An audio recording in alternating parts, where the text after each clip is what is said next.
శ్రీ సాయినాథాయ నమః. శ్రీ సాయి సచరిత్రము 27వ అధ్యాయం. ప్రస్తావన. గ్రంథములను పవిత్రం చేసి కానుకగా ఇచ్చుట. శ్యామ విష్ణు సహస్రనామ పుస్తకము. గీతారహస్యము. కాపర్దే దంపతులు. ప్రస్తావన. బాబా మత గ్రంథములను తన స్వహస్తములతో స్పృశించి పవిత్రం చేసి వానిని తమ భక్తులకు పారాయణం కొరకు ప్రసాదించుటకు మొదలగునవి అధ్యాయంలో చెప్పుకుందాము. మానవుడు సముద్రములో మునుగగానే అన్ని తీర్థములలోను పుణ్య నదులలోనూ స్నానం చేసిన పుణ్యము లభించును. అటులనే మానవుడు సద్గురుని పాదార విందములను ఆశ్రయింపగానే త్రిమూర్తులకు నమస్కరించిన ఫలముతో పాటు పరబ్రహ్మముకు నమస్కరించిన ఫలితం కూడా లభించును. కోరికలను నెరవేర్చు కల్పతరువు జ్ఞానమునకు సముద్రమును మనకు ఆత్మ సాక్షాత్కారమును కలుగజేయనట్టి శ్రీ సాయి మహారాజునకు జేమగుగాక. ఓ సాయి, నీ కథలయందు శ్రద్ధను కలుగచేయము. చాతకపక్షి మేఘ జలము త్రాగి ఎట్లు సంతసించునో అటులనే నీ కథలను చదువువారును వినువారును మిక్కిలి ప్రీతితో వారిని గ్రహింతురుగాక. ఈ కథలు వినినప్పుడు వారి వారి కుటుంబములకు సాత్విక భావములు కలుగును. వారి శరీరములు చెమరించుగాక, వారి నేత్రములు కన్నీటిచే నిండుగాక, వారి ప్రాణములు స్థిరపడుగాక, వారి మనసులు ఏకాగ్రమగ్గాక, వారికి గగురుపాటు కలుగుగాక, వారు వెక్కుచూ ఏడ్చి వణికెదరుగాక, వారిలో గల వైషమ్యములు తమ భేదములు నిష్క్రమించుగాక. ఇట్లు జరిగినచో గురువు గారి కటాక్షము వారిపైన ప్రసరించినది అనుకొనవలెను. ఈ భావములు నీలో కలిగినప్పుడు గురువు మిక్కిలి సంతసించి ఆత్మ సాక్షాత్కారమునకు దారి చూపును. మాయా బంధనముల నుండి స్వేచ్ఛ పొందుటకు బాబాను హృదయపూర్వకంగా శరణాగతి వేడవలెను. వేదములు నిన్ను మాయ అనే మహాసముద్రమును దాటించలేవు.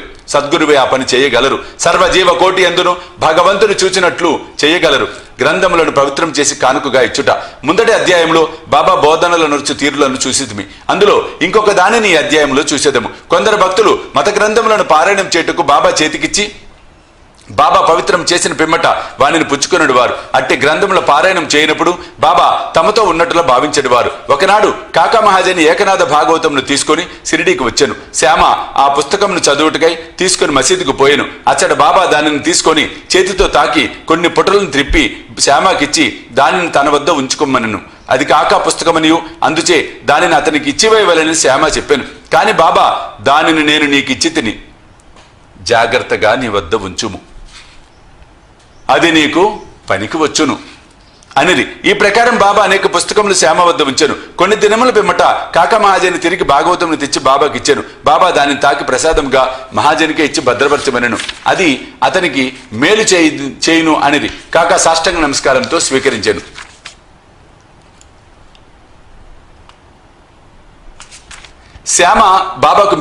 శ్యామ విష్ణు సహస్రనామ పుస్తకము. శ్యామ బాబాకు మిక్కిలి ప్రియభక్తుడు. బాబా అతనికి మేలు చేయి నిశ్చయించి విష్ణు సహస్రనామమును ప్రసాదముగా ఇచ్చాను.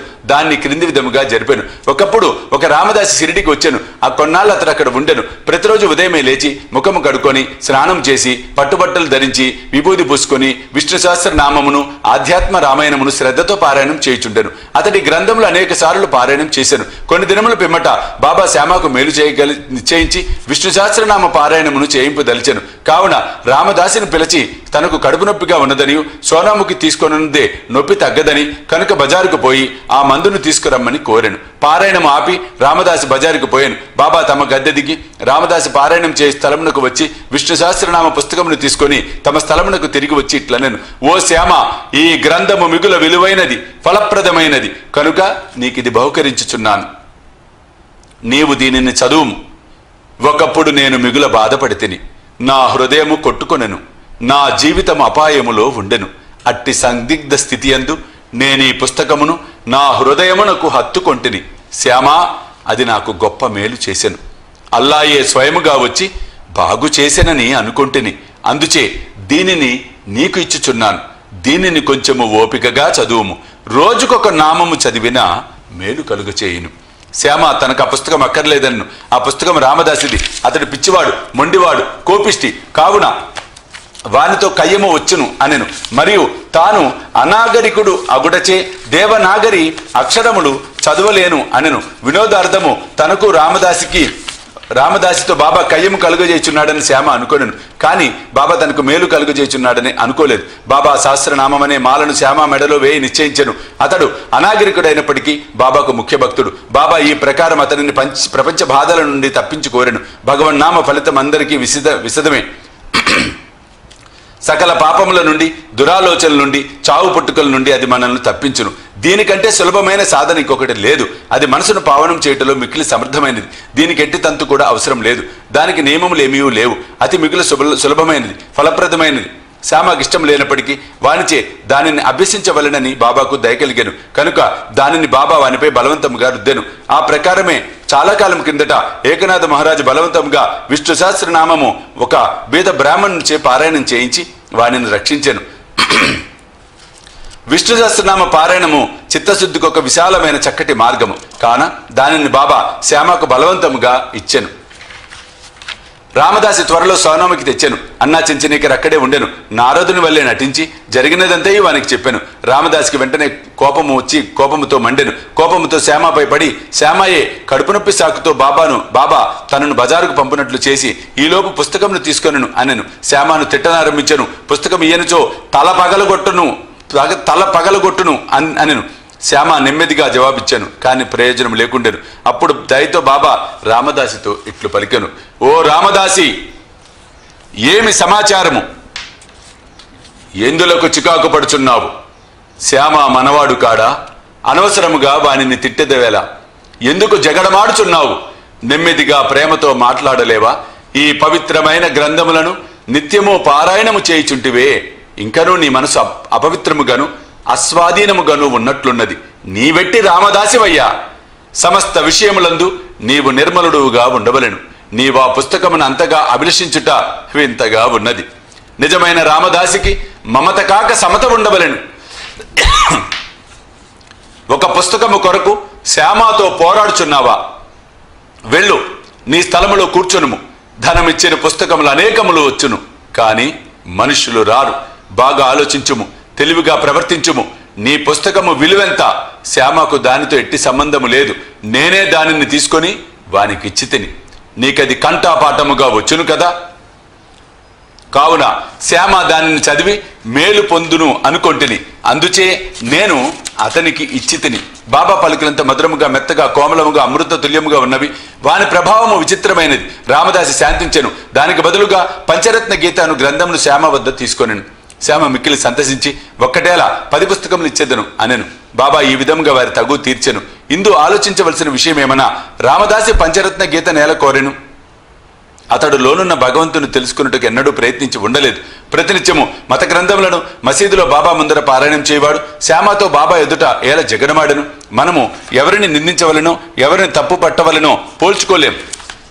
ఈ కథను ఈ విధముగా నడిపించకపోయినచో ఈ విషయం యొక్క ప్రాముఖ్యత, భగవన్ నామస్మరణ ఫలితము, విష్ణు సహస్రనామ పారాయణము మొదలగునవి శ్యామకు తెలిసి ఉండవు.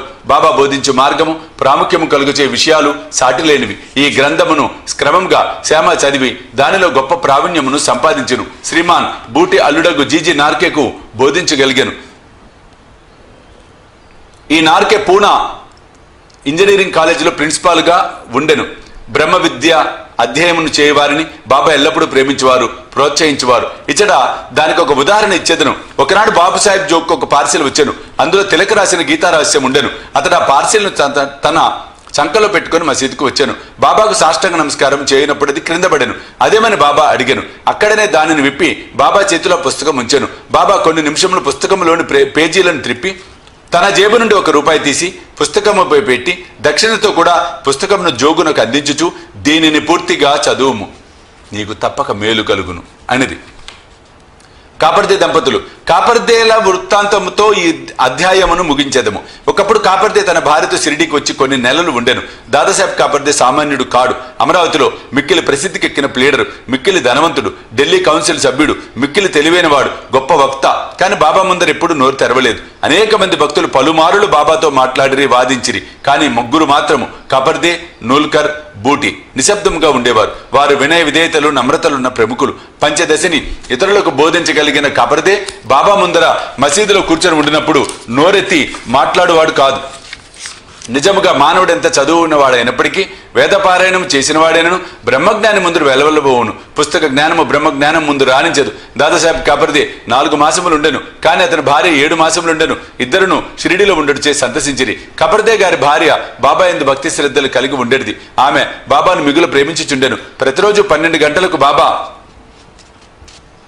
బాబా కొరకు నైవేద్యం స్వయంగా తెచ్చుచుండెను. దాన్ని బాబా ఆమోదించిన తర్వాత తాను భోజనం చేయుచుండెను. ఆమె యొక్క నిలకడ నిశ్చల భక్తి బాబా ఇతరులకు బోధించనించెను. ఒకనాడు ఆమె మధ్యాహ్న భోజన సమయమున ఒక పళ్ళెములో సాంజ, పూరి, అన్నము, పులుసు, పరమాన్నము మొదలగునవి మసీద్ తెచ్చెను.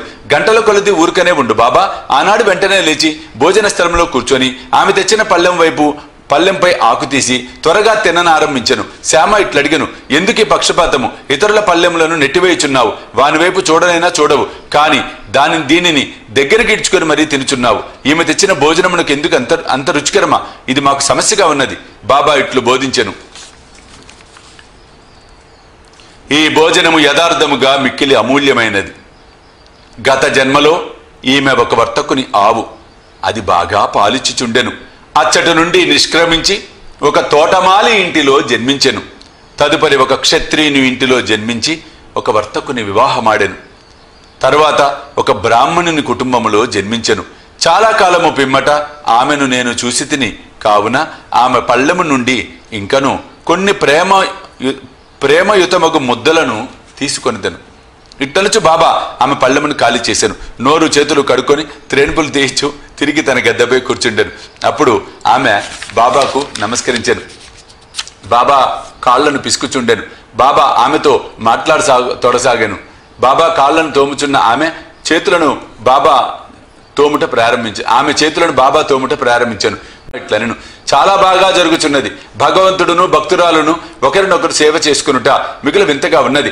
ఆమె యథార్థమైన ప్రేమకు సందర్శించి బాబా మెల్లగా మృదువైన ఆకర్షించు కంఠంతో రాజారామను మంత్రము ఎల్లప్పుడూ జపించుము అనుచు ఇట్లనెను, నీవిట్లు చేసినచో నీ జీవిత ఆశయమును పొందెదవు. నీ మనసు శాంతించును, నీకు మేలగును. ఆధ్యాత్మికత తెలియని వారికి ఇది సామాన్య విషయమే, కానీ అదట్లు కాదు.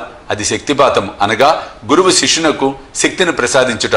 బాబా యొక్క మాటలు ఎంత బలమైనవి, ఫలవంతమైనవి. ఒక్క క్షణములో అవి ఆమె హృదయంలో ప్రవేశించి స్థిరపడెను. ఈ విషయము గురువునకు శిష్యునకు గల సంబంధమును బోధించుచున్నవి.